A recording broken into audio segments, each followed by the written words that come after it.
Karen Tramontano is a seasoned lobby expert with experience in both the public and private sector. She is co-founder and CEO of Blue Star Strategies, one of the most important lobbying firms in Washington, D.C. And thank you very much for your time, Karen, and it's a pleasure to have you with us. Well, thank you very much. Thank you for the invitation. No, it's a pleasure. It's a pleasure.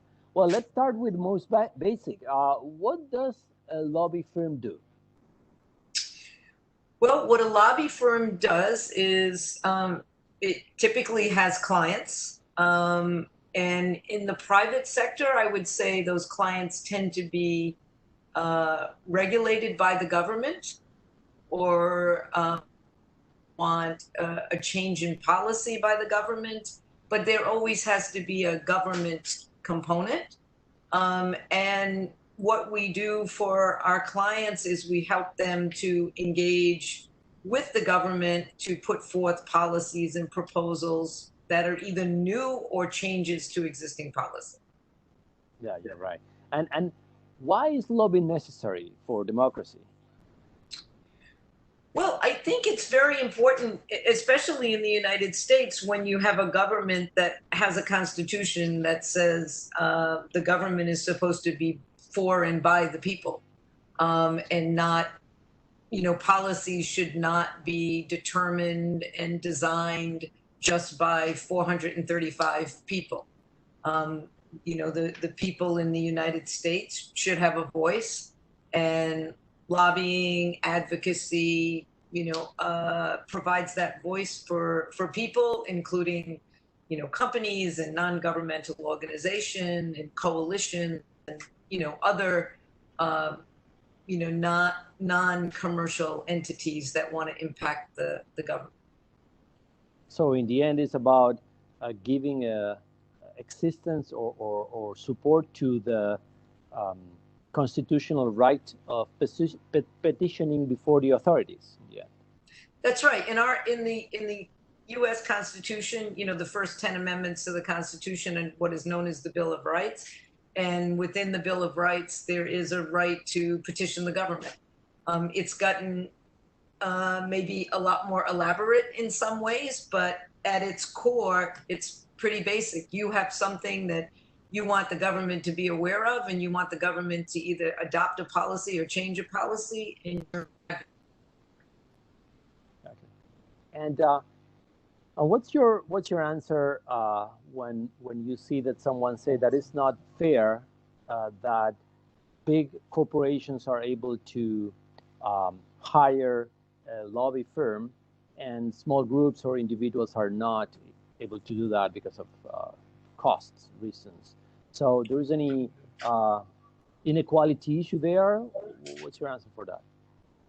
Well, political elected leaders are very, very sensitive to the actions that they take on behalf of financial interests, whether they be corporate interest or just wealthy individuals. Because in the end, people are not elected because of corporate support. They're elected because the people in their state or in their district, a majority of them vote for them. And that only happens, I believe, if the leader is perceived to care about their constituencies and actually adopt policies that help their constituencies. For those people who are viewed as only enacting policies that promote corporate interest against an individual's interest, I don't think they're elected for very long. So I understand that there is a perception that if a corporation has money and they hire lobbyists, that policies change, but I don't think that's a correct perception. I think there's a much more balanced approach within Congress, because you may have some congressional people that in the United States, again, that only want to promote a view of a particular corporation or group of corporations. But they have to convince a majority of people in the House and then a majority of people in the Senate that that exclusive policy for that corporation is the best policy. And that just doesn't happen. You're right. You're right. So the system itself balanced that initial inequality in some way. Yeah, very much so. Very much so. What is the role of traditional and social media in a lobby strategy? How do you use them? That's a very, very good question, because if anything has evolved rapidly, it's the role of social media in a lobbying strategy. It can be an asset, or it can be the thing that destroys the strategy. So it's still a new tool. I think people use it to get to demonstrate that they have support for a particular policy or a particular program, or they use it to attack that particular policy and program. But I think it can be a very volatile tool if not used carefully. The role of traditional media has been a little bit more essential and a little less volatile, because for example, if you're trying to change a national policy and you go to, say, the print media in every state in the United States, and you try to get that editorial board to write a favorable piece, you are then influencing, the constituency in Detroit or in San Francisco or in Los Angeles or in Miami. And it's very solid, and it's part of an advocacy campaign. And I think elected officials, if they see in their state that all the newspapers are in favor of something, that gives them much more of a platform and an idea where they should be on an issue than somebody's Twitter account or somebody's Facebook account, right? So I think it's a tool that people have to use judiciously, and it's one that has to be really, really vetted, especially with all the questions that are being raised about bots, and nobody knows how real it is and how much it will impact. That's interesting. Let's talk a little bit about regulation. Regulation of the lobbying. In the U.S., there's a pretty solid regulation and comprehensive in many ways. What do you think about the way in which lobby is regulated, and give us your opinion about what would be an ideal regulation of lobbying? So, I think that the United States does a pretty good job of regulating our industry. Its fundamental premise is disclosure. And so, when we are lobbying on behalf of a client and advocating, we have to register with both the House of Representatives and the Senate. We have to file every time that we meet with somebody. We have to indicate, and now we also have to indicate our own financial contributions, maybe to the member of Congress or senator. And so it's fundamentally all about disclosure. So the person you're talking to knows what you're doing. And then people in the United States who are doing research, they know what you're doing too. And I think that's very good. I think there are ways that it can be improved. For example, if there were more linkages with the campaign contributions of the client and the lobbying. So I don't think lobbying is as much an impediment to a fair or level playing field as campaign contributions are. And right now it's very hard to know how much money is going into somebody's campaign who may want something from that particular representative or senator. So if there were more linkages and more transparency on those, I think it would be good.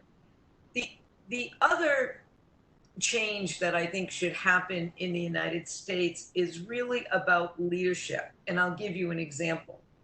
When the President of the United States, like has happened recently when President Obama, when they hold lobbying out as something that is bad and say they're not going to hire anybody who was a lobbyist, what happens is everybody who is a lobbyist, although we didn't do this, then tries to figure out a way registering as a lobbyist. And so, you know, leadership matters because it then undermines the very foundation of the law, which is disclosure. So, you know, it's fine if presidents don't want to hire certain individuals because they may have represented, you know, a company or an NGO, right? Whatever. But to make it a cause, to make it, you know, to give it the imprimatur of the presidential, you know, mantle, then just basically puts the, you know, forces people in the sector to kind of go underground. And that's just not helpful because it's not promoting disclosure. And really, it's so important to have that disclosure. So I think both leadership and then linkages would make the law better. Yeah, talking about leadership, sometimes it's tempting for leaders to stigmatize lobbying right. For populist reasons, and that's why they are approaching our profession that way. Yeah. Yeah. And talking about you know, populists or real politics, what is going on in the U.S. now? How is the political situation? My God, it's so sad right now. I mean, we are, you know, we are in a terrible situation with the pandemic, and unfortunately, we have a lack of national leadership about what to do. There are certain things that should be done that aren't being promoted, and you know, it's a very sad time in the United States, and people are dying who, you know, maybe otherwise would not be dying at that time. I think, you know, the election is about 4 months away, and President Trump is not doing very well. He is, well, of course, down in the polls, but, you know, polls are a snapshot, as you know, a moment in time. And so things could change, but his is not looking very good. Is you know, politics is all about trends, right? So we had a situation, a very close election in 2016 that was mired in Russian bots and voter suppression, and then the trends since then in our elections in 2017, 2018, and off-year elections in 2019, the trends have all been against the president's party, and, you know, in a vote against the president himself, as he put himself on the ballot in many of these midterm elections. So I think the latest ABC Washington Post poll came out today. His approval rating is like 38%. His polling nationally is against former Vice President Biden is very low. I think former Vice President Biden is ahead in double digits right now, and he's ahead above the margin in error in almost every key, you know, in almost every key state in the United States Electoral College. You know, because we don't vote by popular vote yet in the United States, and so that, you know, that leaves, you know, anywhere from 6 to 10 states that are always hotly contested, and in every one of those states right now, the vice president is up above the margin of error. So in the end, it looks like a leadership crisis in some ways, There is no strong candidate that people prefer or support and trying to and are allowed to support in the next few months. We are going to need to see how it evolves. Well, no, I wouldn't say that. I think, I think Vice President, what the polls show is that people believe very strongly that Vice President Biden would do a very good job leading the country through this crisis. His numbers is over 50%. Oh. In that category.